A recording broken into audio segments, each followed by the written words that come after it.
इस गुरुआ पीरां दी धरती ते तुहाडे सारिया दे बीच आके मैनू मान महसूस हो रहा हो।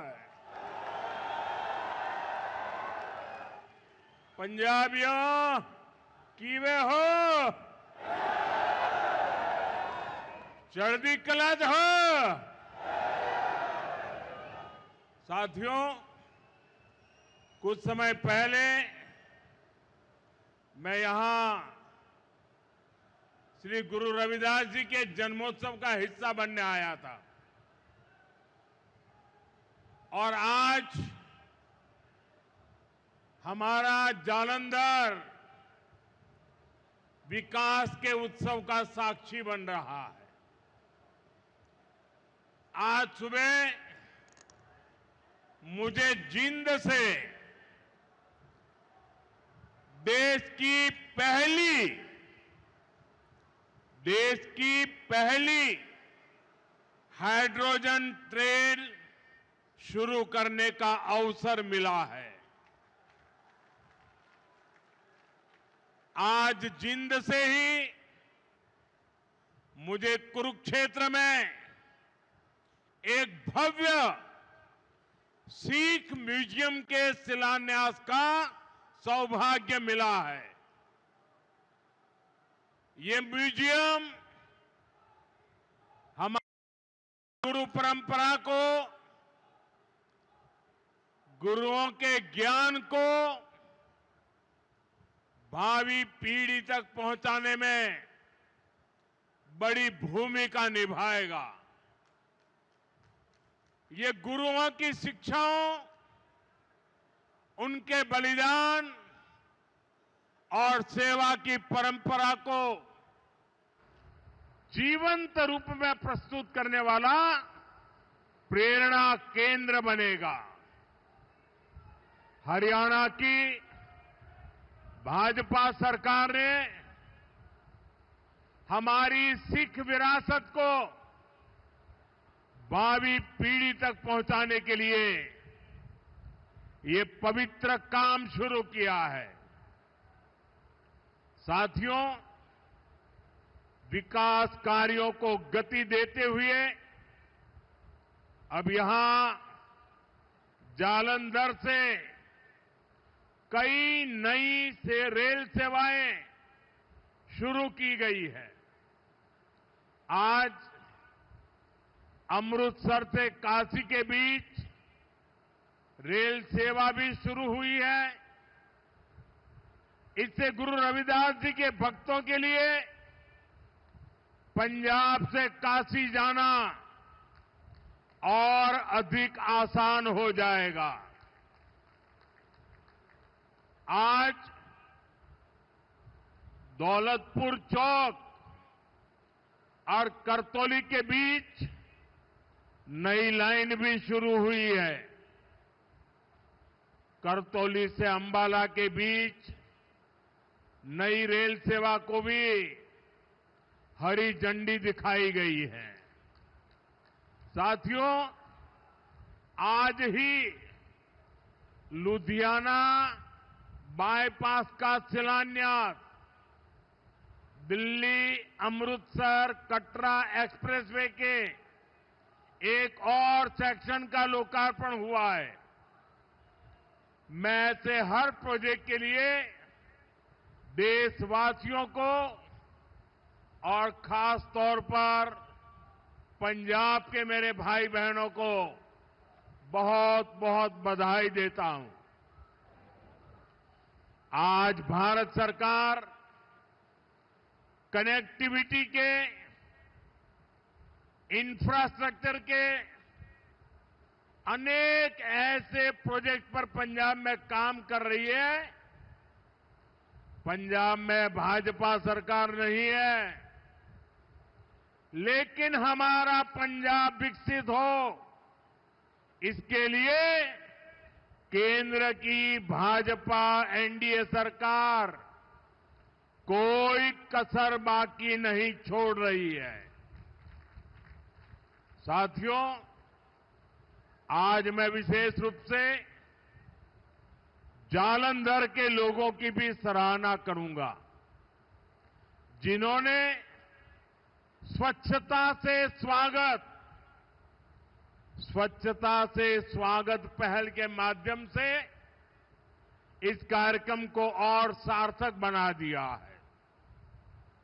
श्री गुरु रविदास जी ने समरसता और सामूहिक प्रयासों का जो संदेश दिया था, उसे आप सभी ने अपने व्यवहार में जीवंत किया है।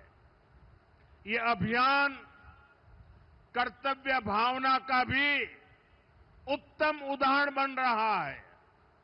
साथियों, आज के दिन मैं इस मंच से पंजाब के महान सपूत सरदार तेजासी समुंदरी जी को भी अपनी श्रद्धांजलि देता हूं। आज उनका 100वां शहादत दिवस है। उन्होंने अंग्रेजी शासन काल में सिख हितों की रक्षा के लिए अनेक आंदोलन किए। सरदार तेजासी जी ने अपना पूरा जीवन मातृभूमि की सेवा में समर्पित कर दिया।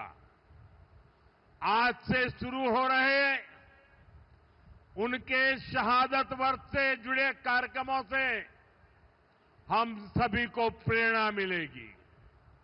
साथियों, केंद्र की भाजपा सरकार की भी प्राथमिकता है भारत के हर नागरिक की सेवा, भारत के हर नागरिक का जीवन आसान बनाना और उसे आगे बढ़ने के लिए नए नए अवसर उपलब्ध कराना। और इसलिए हम नागरिक देवो भव इस मंत्र पर चल रहे हैं। गरीब हो, मिडिल क्लास हो, ऐसे हर परिवार को बेस्ट से बेस्ट सुविधा मिले, ये हमारा प्रयास है। और नागरिक देवो भव का ये भाव हमारे काम में दिखता है। साथियों, जो भारतीय रेल है, एक गरीब परिवारों की, मिडिल क्लास परिवारों की सवारी है। लेकिन 2014 से पहले तक रेलवे की क्या स्थिति थी, ये आप अच्छे से जानते हैं। कांग्रेस सरकार नई ट्रेनों की झूठी घोषणा करके आराम से बैठ जाती थी। हमारे जो रेलवे स्टेशन है, इनको तो कांग्रेस ने अपने हाल पर छोड़ दिया था। यहां तक कि अंग्रेजों के जमाने में जो स्टेशन बने थे, उनकी सूद लेने वाला भी कोई नहीं था। साथियों, भारतीय रेल का नेटवर्क इतना विशाल है कि रोज उसमें जितने यात्री सफर करते हैं, उतनी तो कई देशों की आबादी भी नहीं है। रेलवे के विकास के जो काम आज हो रहे हैं, ये 30-40 वर्ष पहले हो जाने चाहिए थे। लेकिन पहले की सरकारों की प्राथमिकता में ये काम था ही नहीं। गरीब और मिडिल क्लास को भी सुविधा चाहिए, इनको भी साफ सफाई चाहिए, इनके समय की भी एक वैल्यू है। ये पहले की सरकारें चर्चा तक नहीं करती थी। साथियों, ऐसी सोच से विकसित भारत नहीं बन सकता था। इसलिए बीते वर्षों में भाजपा सरकार ने स्थितियों को बदलना शुरू किया। आज पूरे देश में रेलवे स्टेशनों का कायाकल्प किया जा रहा है। अमृत भारत स्टेशन स्कीम के तहत 1300 से ज्यादा रेलवे स्टेशन को आधुनिक बनाया जा रहा है और इनमें से कई स्टेशन पर काम पूरा हो चुका है। आज ऐसे ही 75 स्टेशन का लोकार्पण किया गया है। साथियों, जब आप यहां जालंधर कैंट स्टेशन में जाएंगे तब आपको एहसास होगा कि वाकई हमारा देश विकसित राष्ट्र बनने की ओर बढ़ रहा है। ये केवल स्टेशन नहीं है, ये एक प्रकार से सिटी सेंटर है। जालंधर कैंट स्टेशन आधुनिक भी हुआ है और उसकी कैपेसिटी भी बहुत बढ़ गई है। ऐसे ही आनंदपुर साहिब, मुक्तसर और साहिबजादा अजीत सिंह नगर स्टेशन का भी कायाकल्प हो गया है। साथियों, हमारे नए रेलवे स्टेशन व्यापार कारोबार का भी माध्यम बन रहे हैं। यहां जो लोकल कारीगर है, विश्वकर्मा साथी है, महिलाओं के सेल्फ हेल्प ग्रुप्स हैं, उनके उत्पाद स्टेशन पर बिक सके, ऐसी व्यवस्था बनाई गई है। और ये अमृत भारत स्टेशन हमारी विरासत, हमारी धरोहर के दर्शन भी कराते हैं। अब जैसे जालंधर है, यहां की पहचान स्पोर्ट्स से है, खेलकूद से है, तो जालंधर कैंट स्टेशन में पंजाब की खेल परंपरा और लोक संस्कृति के दर्शन होते हैं। आप आनंदपुर साहिब स्टेशन जाएंगे तो वहां तख्त श्री केसगढ़ साहब की झलक दिखाई देती है। कालका स्टेशन पर श्री काली मंदिर के दर्शन होंगे। यानी हमारे स्टेशन अब हमारी संस्कृति, सभ्यता के प्रतीक भी हो गए हैं। साथियों, हम अपने पूर्वजों से प्रेरणा लेते हुए, उनका मान बढ़ाते हुए ही एक सशक्त राष्ट्र बन सकते हैं।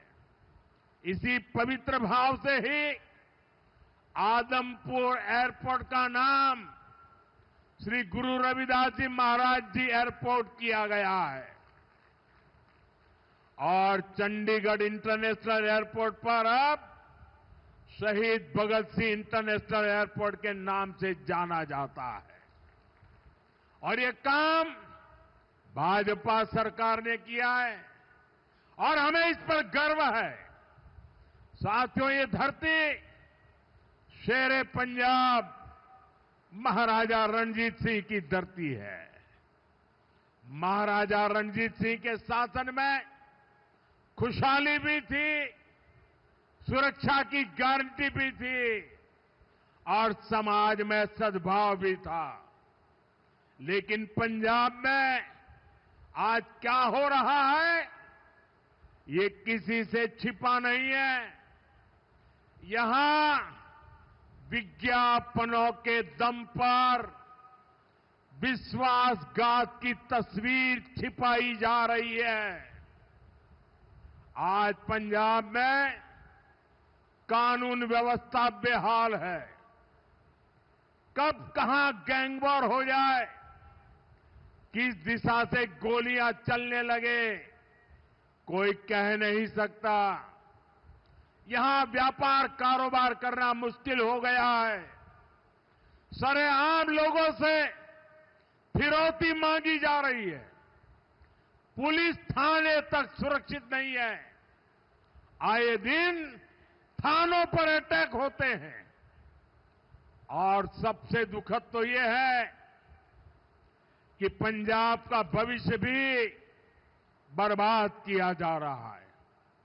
नशे के सौदागर खुलेआम घूम रहे हैं।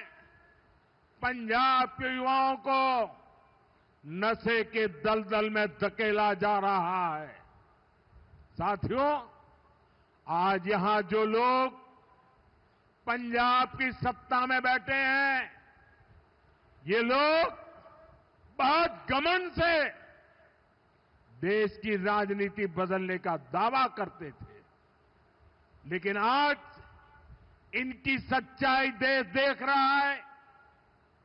2-3 दिन पहले ही दिल्ली में इनके एक नेता को अदालत ने दोषी करार दिया है। उस पर दोष दंगे कराने का है, दोष एक पुलिस के आईबी अधिकारी की हत्या का है। और इन लोगों की बेशर्मी देखिए, अदालत ने सबूतों के आधार पर फैसला दिया, लेकिन ये लोग कोर्ट के फैसले पर सवाल उठा रहे हैं। ये लोग अदालत के फैसले भी मत मजहब उसमें भी ढूंढ रहे हैं, क्योंकि इनके वोट बैंक का सवाल है। साथियों, कुछ दिन पहले ही गुजरात में इनके एक एमएलए को कोर्ट ने 7 साल की सजा सुनाई है। ये सजा सरकारी अधिकारियों पर हमले और वसूली के मामले में सुनाई गई है। वसूली, उगाही, अवैध कब्जे, ये सब इनकी राजनीति का ट्रेडमार्क बन चुके हैं। ऐसे ही अनेक मामलों में कई सारे लोग तो अभी जमानत पर बाहर चल रहे हैं। यहां पंजाब में ही देखिए, जिसको स्वास्थ्य मंत्री बनाया उसको घूसखोरी के चलते बर्खास्त करना पड़ा। एक मंत्री पर मनी लॉन्ड्रिंग जैसे गंभीर आरोप है। इनके एमएलए घूस लेते हुए रंगे हाथ पकड़े जा रहे हैं। ऐसे गिनते जाएंगे तो इनकी सरकार और इनकी पार्टी में कम ही लोग मिलेंगे जिन पर कोई दाग न हो। साथियों, जनता की सेवा का काम साफ नियत से होता है, ईमानदारी की भावना से होता है, लेकिन आज जो पार्टी पंजाब में सरकार में है उसकी ना नीयत साफ है और ना ही वो ईमानदार है। उसकी पहचान ही कट्टर बेईमान पार्टी की है। साथियों, केंद्र सरकार अपनी तरफ से हर संभव प्रयास कर रही है कि पंजाब की जनता को केंद्र की हर स्कीम का लाभ मिले, लेकिन कट्टर बेईमान पार्टी की सरकार में यहां लूट का खुला खेल चल रहा है। बीते 12 वर्षों में केंद्र से पंजाब को लाखों करोड़ रुपए भेजे गए। इस पैसे से गांव के रास्ते बनते, नहरें बनती, मंडियां बनती, लेकिन पंजाब सरकार ने उस पैसे को सही जगह खर्च नहीं किया। और बड़ी बात यह है कि ये लूट कर्ज के पैसे पर भी चल रही है। पंजाब के नाम पर कर्ज लिया जा रहा है। पंजाब का बजट कर्ज का ब्याज चुकाने में लग रहा है और यहां राज्य सरकार चला रहे लोग उस पैसे पर मौज कर रहे हैं। साथियों, आज हालत यह है कि पंजाब में विकास का हर काम ठप है। सिर्फ भारत सरकार की योजनाओं पर अपने नाम का स्टिकर लगाकर बेचा जा रहा है। आयुष्मान आरोग्य मंदिर जो पूरे देश में चल रहे हैं, उन पर यहां अपना स्टिकर चिपका दिया। पूरे देश में 5 लाख रुपए तक का मुफ्त इलाज देने वाली आयुष्मान भारत योजना चल रही है। यहां उसके साथ भी खेल खेले जा रहे हैं। साथियों, पंजाब का सामर्थ्य अद्भुत है। यहां के किसानों में, यहां के नौजवानों में बहुत क्षमताएं हैं। पंजाब तेजी से विकसित हो सकता है। इसके लिए यहां भाजपा की डबल इंजन सरकार जरूरी है। आप सभी के सामने बीजेपी की राज्य सरकारों का उदाहरण है। जब से दिल्ली में डबल इंजन सरकार बनी है, तब से दिल्ली के विकास को नई गति मिली है। आपके पड़ोस में हरियाणा है, वहां बीजेपी की डबल इंजन सरकार किसानों को 24 फसलों पर एमएसपी देती है। पंजाब में किसानों को सिर्फ धोखा दिया जा रहा है। केंद्र और हरियाणा सरकार कर्मचारियों को 60% डीए दे रही है। यहां 60% तो छोड़िए, जो मिल रहा है उसकी भी कोई पक्की गारंटी नहीं है। कर्मचारियों को अपना हक पाने के लिए भी धरना देना पड़ता है। और बहनों बेटियों की पीठ पर तो इन्होंने छुरा भोंका है। बड़ी बड़ी बातें करके वोट तो ले लिया, लेकिन पूरे 50 महीने चुप रहे। वायदे की याद तक नहीं आई। अब तक बहनों के खाते में 50,000 रुपया आ जाने चाहिए था, लेकिन बहनों को सिर्फ झूठ मिला। और साथियों, पंजाब में जो कांग्रेस पार्टी है, उसका भी अपना ही रोना धोना चल रहा है। पंजाब में कांग्रेस में कुर्सी का किस्सा ही खत्म नहीं हो रहा। ये इसलिए नहीं लड़ रहे कि पंजाब का हित कैसे होगा। इनकी लड़ाई इसलिए है कि इनकी जो कुर्सी है वो किसके पास रहेगी। और साथियों, अकाली दल का भी यही हाल है। वो भी अपने ही स्वार्थों में उलझे हुए हैं। उनको भी पंजाब के लोगों की कोई परवाह नहीं है। साथियों, पंजाब में असली बदलाव भाजपा ही ला सकती है। पंजाब को विकसित बनाने का काम भाजपा ही करेगी। पंजाब को आत्मनिर्भर बनाने का काम भाजपा ही करेगी।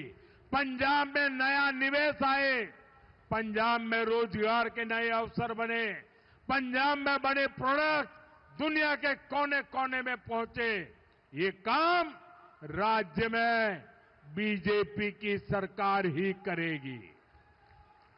साथियों, आज जालंधर आया हूं तो पंजाब के युवाओं से और जो खेलकूद की दुनिया में है, स्पोर्ट्स फील्ड में है, उनसे विशेष तौर पर अपनी बात कहूंगा। मुझे पंजाब के युवाओं के सामर्थ्य पर बहुत भरोसा है। हमने देखा है कि खेल के मैदान में पंजाब के युवा कैसे भारत की आन बान शान को ऊंचा रखते हैं। आज स्पोर्ट्स के गुड्स के लिए मशहूर इस शहर से मैं पूरे पंजाब के युवा साथियों से कहना चाहता हूं, ये आपके लिए अवसरों का समय है। खेलो इंडिया अभियान आपके लिए चलाया गया है। खेलो इंडिया स्पोर्ट्स पॉलिसी आपके लिए लाई गई है। आज भारत में नई स्पोर्ट्स इकोनॉमी विकसित की जा रही है। इस नई इकोनॉमी के केंद्र में जालंधर का स्पोर्ट्स मैन्युफैक्चरिंग इकोसिस्टम है। इस नई इकोनॉमी के केंद्र में कोच है, स्पोर्ट्स मेडिसिन है, स्पोर्ट्स साइंस है, स्पोर्ट्स यूनिवर्सिटीज है, सेंटर ऑफ एक्सीलेंसी है, स्पोर्ट्स स्टार्टअप्स है। साथियों, अभी मैं ऑस्ट्रेलिया और न्यूजीलैंड गया था। वहां इस विजन को लेकर काफी सारे समझौते हुए। मैं सभी युवाओं से कहूंगा, आप स्पोर्ट्स से जुड़िए, स्पोर्ट्स की दुनिया में अपना परचम लहराइए। हमारी सरकार हर तरह से आपके साथ है। साथियों, हमें पंजाब की आन बान शान को नई ऊंचाई पर ले जाना है। हमें पंजाब का नया भविष्य बनाना है। मोदी हरदम हर पल पंजाब के लोगों के साथ है।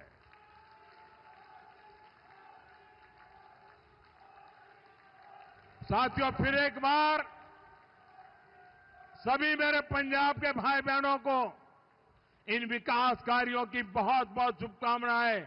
मेरे साथ पूरी ताकत से बोलिए, भारत माता की, भारत माता की, भारत माता की, भारत माता की। वंदे वंदे वंदे वंदे वंदे वंदे